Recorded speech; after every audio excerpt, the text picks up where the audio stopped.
Assalamualaikum warahmatullahi wabarakatuh. Perkenalkan, nama saya Ilhanatus Saadah dengan NIM C2C0210062 dari Prodi S1 Informatika. Di sini saya berkepentingan untuk memenuhi tugas sistem operasi. Dan di sini saya akan menjabarkan tentang virtual memory. Sebelum masuk ke materi, saya akan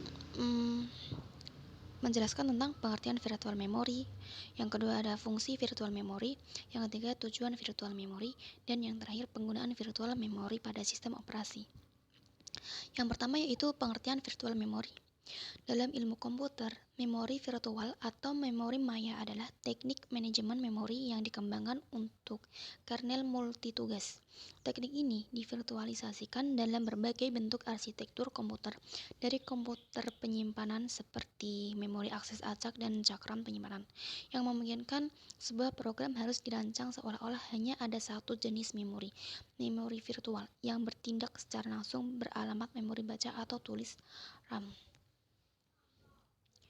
Memori virtual membuat pemrograman aplikasi lebih mudah oleh fragmentasi persembunyian dari memori fisik, dengan mendelegasikan ke kernel beban dari mengelola hierarki memori, sehingga menghilangkan keharusan untuk program dalam mengatasi hamparan secara eksplisit.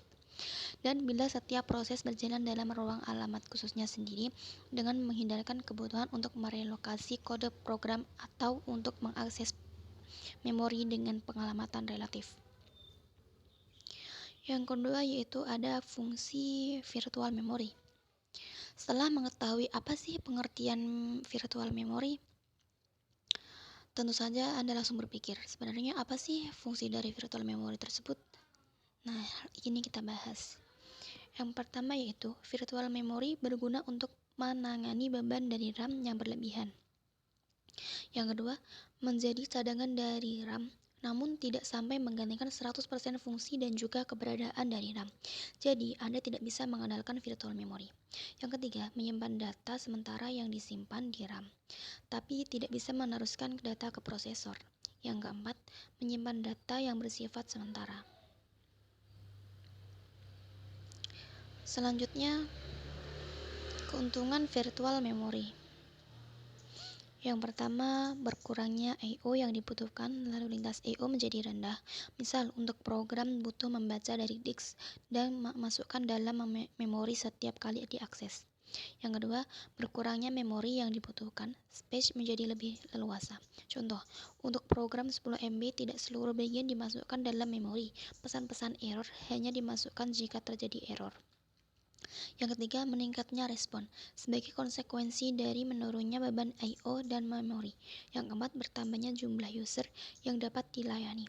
Ruang memori yang masih tersedia luas memungkinkan komputer untuk menerima lebih banyak permintaan dari user. Selanjutnya ada tujuan virtual memory. Virtual memory ini bertujuan untuk membuat file khusus yang sering disebut dengan nama swap file, di mana memori virtual ini akan digunakan saat sistem operasi berada dalam kondisi sedang kehabisan memori. Sistem operasi akan bertugas untuk memindahkan data yang paling akhir diakses ke dalam hard disk. Hal itu tentu saja akan memberikan beberapa ruang kosong di memori agar bisa digunakan untuk menjalankan perintah dari aplikasi berikutnya. Sistem operasi nantinya akan terus melakukan penyimpanan data sementara tersebut ketika ada data baru yang dimasukkan ke RAM. Saat ada data yang terdapat di swap file dibutuhkan oleh komputer, maka data tersebut akan ditukar lagi dengan data terakhir yang sudah diproses atau digunakan pada RAM. Hal ini jugalah yang membuat swap file mempunyai karakteristik yang sama seperti RAM. Walaupun memang programnya tidak dapat langsung dijalankan lewat swap file. Sebab perlu Anda ingat, jika program ini tidak bisa langsung dibuka melalui swap file, tentu saja kemungkinan besar akan ada beberapa program yang memang tidak akan bisa berjalan walaupun Anda sudah membuat virtual memory dengan berukuran besar. Selanjutnya ada contoh penggunaan virtual memory pada sistem operasi. Yang pertama ada Windows NT. Windows NT mengimplementasikan memori virtual dengan menggunakan demand pegging melalui clustering.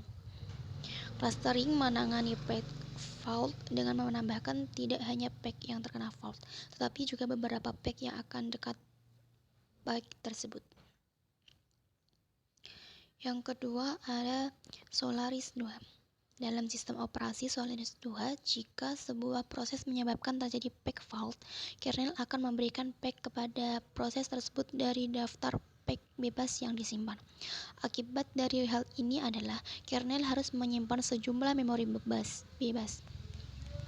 Terhadap daftar ini ada dua parameter yang disimpan, yaitu mainvar dan loadvar, yaitu batasan minimum dan maksimum dari memori bebas yang tersedia. Yang ketiga ada Linux. Seperti pada Solaris 2, Linux juga menggunakan variasi dari algoritma clock. Thread dari kernel Linux akan dijalankan secara periodik atau dipanggil ketika penggunaan memori sudah berlebihan. Jika jumlah pack yang bebas lebih sedikit dari batas atas pack bebas, maka thread tersebut akan berusaha untuk membebaskan 3 pack. Sekian presentasi dari saya. Mohon maaf apabila masih ada kekurangan dalam kata-kata ataupun penyampaian materi. Saya ucapkan terima kasih. Wassalamualaikum warahmatullahi wabarakatuh.